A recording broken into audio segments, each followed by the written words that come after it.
परीक्षा को ध्यान में रखते हुए 10वीं क्लास के कॉमर्स के बच्चों के लिए टेस्ट सीरीज तैयार किया जा रहा है, जिसमें ये पहला टेस्ट है। एक एक क्वेश्चन को हम लोग समझने के साथ साथ बनाएंगे, देखने की कोशिश करेंगे क्या क्वेश्चन पूछता है और उसके 4 ऑप्शन कौन कौन से हैं, उनके सही उत्तर क्या हो सकते हैं। इसमें सबसे पहला क्वेश्चन है, चेक के पक्ष होते हैं। जैसा कि हम लोगों ने पढ़ने के क्रम में इस बात का अध्ययन किया था कि चेक के 3 पक्ष होते हैं। एक वह जो लेखक कहलाता है, यानी जो चेक जारी करता है। दूसरा वह जिसके नाम पे चेक जारी किया जाता है। और तीसरा बैंक, यानी इसका आंसर हो जाएगा 3। दूसरा क्वेश्चन है, पत्र के सर्वाधिक महत्वपूर्ण भाग विभाजित किए जा सकते हैं। यानी पत्र का जो भाग है वह मुख्य रूप से 3 भागों में विभाजित किया जा सकता है, जिसमें पहला शीर्षक, दूसरा अभिवादन और तीसरा अंतिम प्रशंसात्मक वाक्य। यानी पत्र को मुख्य रूप से 3 भागों में विभाजित किया जा सकता है। शिकायती पत्र लिखता है, यानी शिकायती पत्र शिकायत की बात क्रेता विक्रेता पर भी लिख सकता है और विक्रेता क्रेता को भी लिख सकता है। यानी इसका आंसर हो गया उपर्युक्त ए एवं बी दोनों। अगला चौथा नंबर क्वेश्चन है, प्रतिलिपिकरण का उद्देश्य है। यानी प्रतिलिपियां क्यों तैयार की जाती है? उपयोगी सूचनाएं उससे मिल सके, भविष्य में विवादों का निपटारा हो सके और भविष्य की अन्य उपयोगी सुविधाओं के लिए प्रतिलिपिकरण की आवश्यकता होती है। इसलिए इसका आंसर हो जाएगा इनमें से सभी। अगला क्वेश्चन है, व्यापारिक बैंक के कार्य हैं। जैसा कि हम लोगों ने व्यापारिक बैंक के संबंध में इस बात का अध्ययन किया है कि सामान्य तौर पर हम लोगों का खाता जिस बैंक में खुला होता है उसे हम व्यापारिक बैंक की श्रेणी में रखते हैं, जहां उधार की सुविधा भी मिलती है, जमा की सुविधा भी मिलती है और बैंक हमारे लिए एजेंट का भी कार्य करती है। यानी अगर हमें लाइफ इंश्योरेंस का पैसा भुगतान करना है, तो अगर हम बैंक को निर्देश देते हैं तो मेरे इस कार्य को भी वह संपादित कर देती है।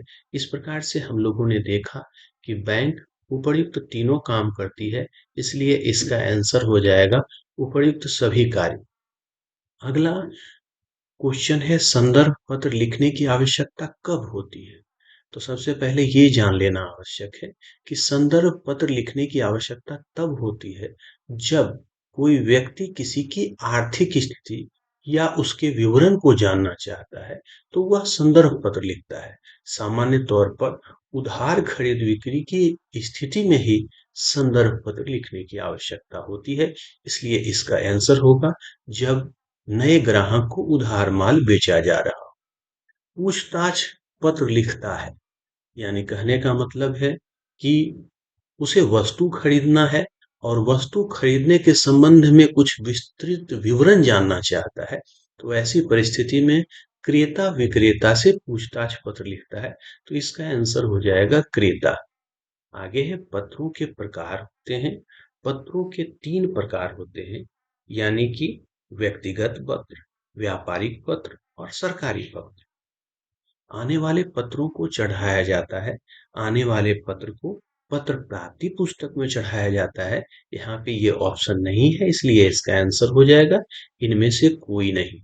अगला क्वेश्चन है, आधुनिक कार्यालय में होना चाहिए।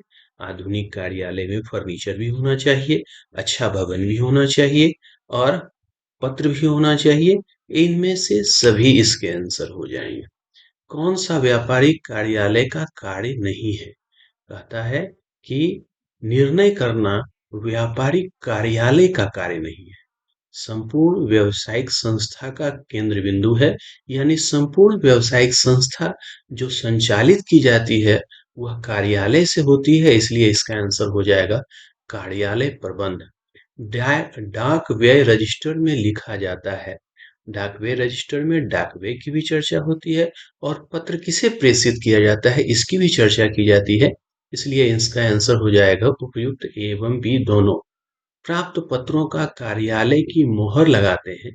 आप हम जानते हैं कि कार्यालय में पत्रों पर मुहर लगाया जाता है, जिसमें पत्रों के संबंध की क्रम संख्या, पत्र प्राप्ति की तिथि, समय, विभाग एवं पत्र का संक्षिप्त विवरण के साथ-साथ पत्र प्राप्तकर्ता का हस्ताक्षर भी होता है। इसलिए इसके आंसर में हो जाएगा पत्रों के विभाग तथा प्राप्ति की तिथि ज्ञात हो सके। अगला 15 नंबर क्वेश्चन है, व्यापारिक पत्र का उद्देश्य है।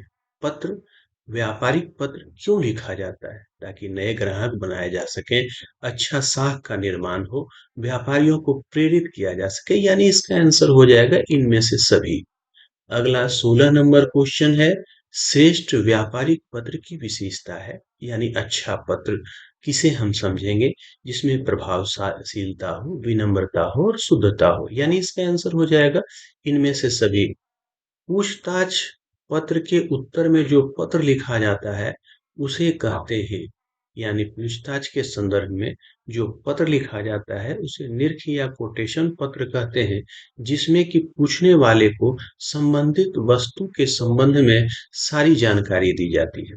आगे कहता है, किस पत्र के आधार पर ग्राहक वस्तुओं की पूर्ति हेतु आदेश देता है, यानी कोटेशन पत्र प्राप्त होने के बाद क्रेता वस्तु और उसके मूल्य की संतुष्टि प्राप्त कर लेता है, तभी वह क्या करता है?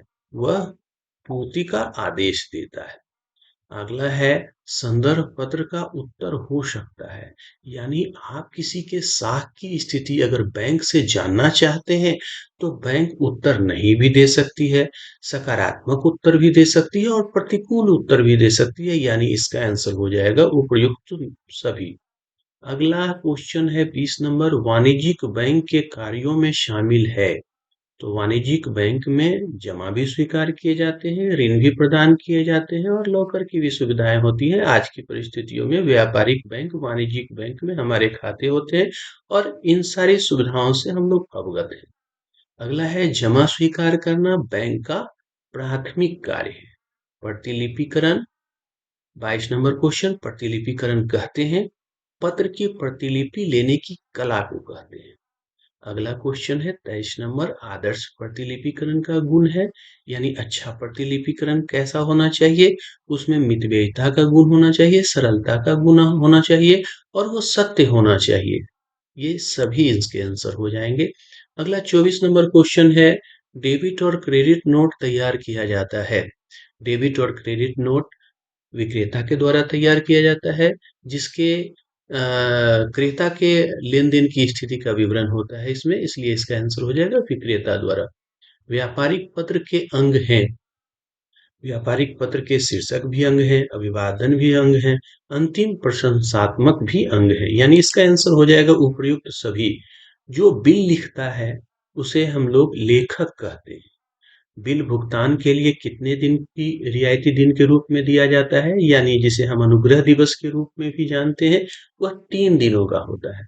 व्यापारिक कार्यालय महत्वपूर्ण है क्योंकि वहां व्यापार पर नियंत्रण और संचालन होता है। बिना कार्यालय के अब व्यापार की सफलता संभव नहीं है। आगे कहता है, डाकघर बचत खाते की सुविधा कब प्रारंभ हुई? डाकघर बचत खाते की सुविधा 1882 में प्रारंभ हुई। ध्यान देना है, 1982 को टिक नहीं लगाना है। अगला क्वेश्चन है, जब एक डाकघर से दूसरे डाकघर को किसी व्यक्ति को धनराशि देने का आदेश देता है तो उसे हम लोग पोस्टल ऑर्डर कहते हैं। बहुत ही अच्छा बनाया गया है। गूगल फॉर्म में सारे क्वेश्चन बनाने के बाद इसे सबमिट कर देना है। सबमिट करने के बाद व्यू स्कोर ऊपर दिखेगा, यहाँ पे आप हम देखने का कोशिश करेंगे कि सारे प्रश्नों को बनाने के बाद कितना सही और कितना गलत हुआ। व्यू स्कोर पर मैंने क्लिक कर दिया। अब आप देख सकते हैं दाहिनी तरफ ऊपर में दिया है कि 30 क्वेश्चन में 30 सही है, यानी अगर यहाँ पे कोई गलत बनता तो जो यहाँ पे हरा हरा दिख रहा है वो आपको लाल दिखता है। तो इस तरह से आप सारे प्रश्नों को चेक कर सकते हैं गलत होने की स्थिति में। धन्यवाद।